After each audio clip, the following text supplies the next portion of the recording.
From the News Channel 5 Network, this is OpenLine.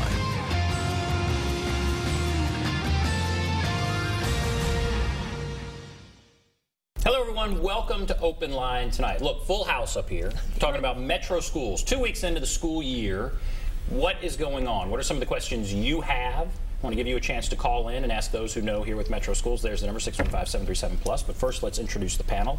Gerry Scott is the parent liaison. Gerry, thank you for being with us. Thank you. Jill Peeples is with us also, community outreach coordinator. Thank you, Jill. Yeah, thank you. And Susan York, assistant manager for customer service, is also here. You're a veteran. You've been here before. A few times. Yes, and so are you, Jill. Thank you both for being here. So we'll just talk about all manner of things, how things are going 2 weeks in, any questions parents may have about buses or schedules or whatever that may be. But when I saw parent liaison, Gerry, I hadn't seen that before. Tell us what that title is and what you do. Well, it's a new position that's become created, and it is something that we're hoping that's going to be extended. It's what I am. If someone wanted to come into the customer service office, we're there from 7:30 to 5:30, and they could come in, they could ask me questions about paperwork, about registrations, anything that they need. That's what we're there to present for them. You know, if they want, just need some assistance in, talking about schools, talking about staff, just all that. We're there to try to provide that bridge for them to have a better understanding of what they need to do. So you're part of the customer service office. Correct, sir. And you're there specifically for parents, obviously. You're there to help them maneuver whatever they need to maneuver. Is that right? Yes, sir. And what are some of the big questions you're seeing? We're 2 weeks in. What are some of the big things you're seeing? Well, some of the things that we're seeing is, asking about mainly getting registered. We had a lot of that, so we had to, have them go to our enrollment centers and trying to help them through that process. A lot of things that we're doing is, what do they need to start off school and how do they need to present, to get their kids ready and how to be able to be successful in these first few weeks. There can be a ton of paperwork. There can be some difficult things to try and get through, and we have a lot of students who are moving in from other areas, and do you help with that as well? Yes. You help get through all that. All right, and then what are you all seeing? I want to ask, Jill and Susan, what are you all seeing? 2 weeks in, what are some of the things you're seeing? We'll start with you, Jill.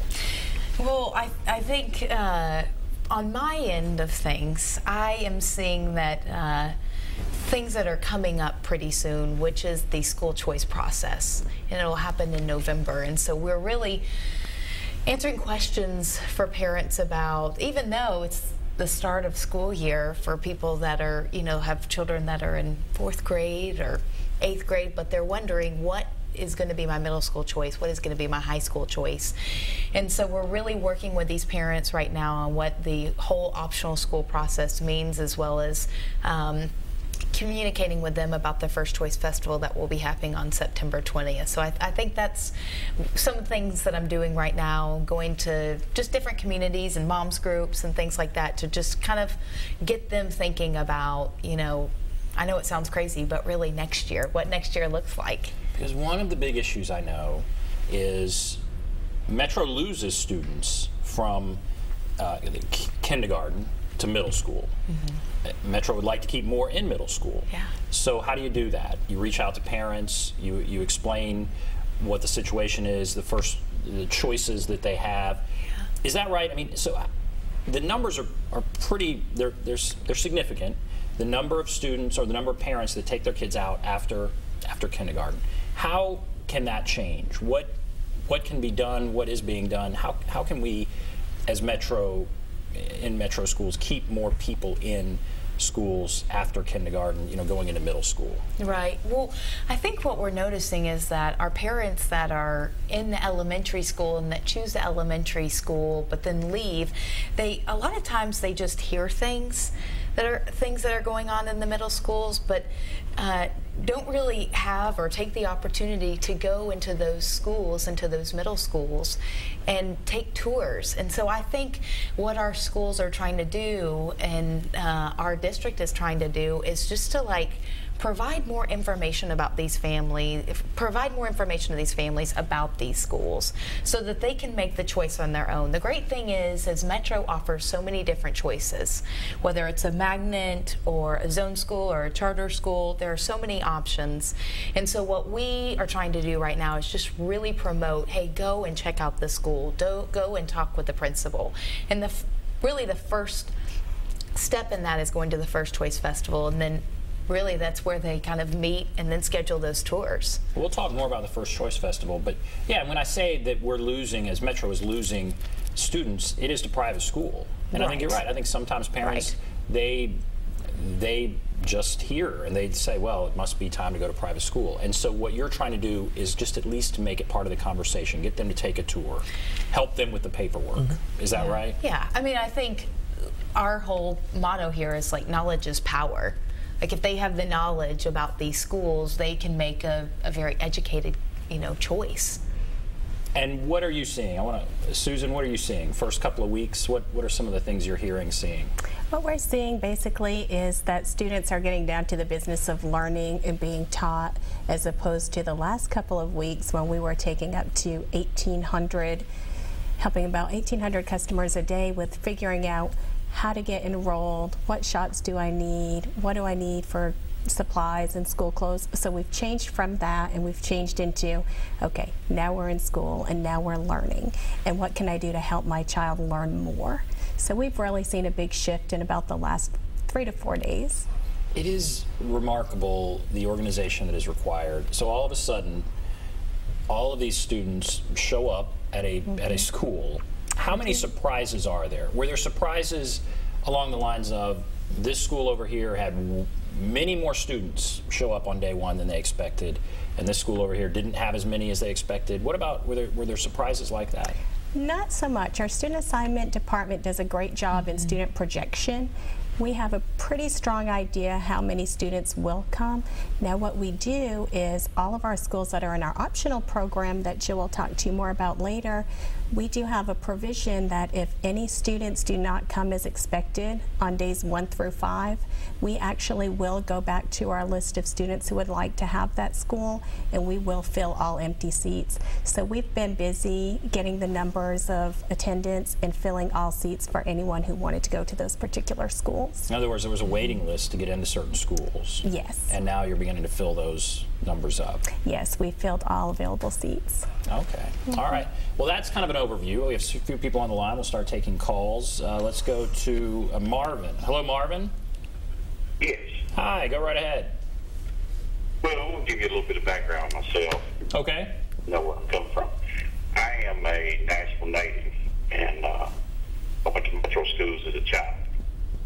And matter of fact, I ran for the mayor's office in 2011 against Carl Day. And my view is that there needs to be more engagement of children on an earlier level. And pre-K, I believe, is an important part of that. I don't like taking children away from their mom at an early age, but in this day and time, mom has to work anyway. And that's unfortunate. That's something that I was working during my election to try and change, even though I was suffering from a major illness, which was the bird flu, the results of having it in 2009. So now, are you talking about pre-K? Are you saying that pre-K is something that should be a major focus? It should be standard throughout the whole system. And not only that, I believe that the high schools need to have a program where children are involved in something like, say, auto mechanics or auto body. That needs to be a program that is sponsored by NASCAR, and have all the children do a car at each high school, have somebody who's on the regular or normal circuit here in Nashville race that car after the end of their competitions, which should be close to the end of the year. Okay, well, let's talk about some of the things you're throwing out here. You're talking about pre-K, and I think you're talking about vocational with maybe business sponsorships. Let's pre-K. Here's someone who believes that's important. Dr. Register came on this show a great deal. I know it was very important for him. We're now in a situation where we have an interim director. Where do we stand with pre-K? Well, actually, we are really leading things on a national level as far as pre-K is concerned. This past year, we opened 3 early learning centers, and they are pre-K hubs There's one in North Nashville, one in South Nashville, and one in East Nashville. And really, it's a school that's completely for our pre-kindergarten students, and we're using a very innovative curriculum. We have pre-K at most of our elementary schools, but we are continuing. We have just gotten a federal grant, so we are going to continue our efforts with our pre-K program. So I completely agree with, I think our district completely agrees with this, and we're pouring a lot of, a lot of monetary, but also a lot of folks, we're hiring a lot of folks to really help us expand this program so that we can get a pre-K hub, hopefully in every cluster. All right, we have to take a break. Then we'll come back. We'll talk about the other part of that, vocational, and also the notion of, we do have an interim director. Dr. Register believed in pre-K, no doubt, and was moving in a certain direction. What does it mean for the district now that we have an interim director as far as initiatives like that? So we'll take a break. If you want to call, there's the number, 615-737-PLUS, 615-737-7587. Take a break. Be back right after this.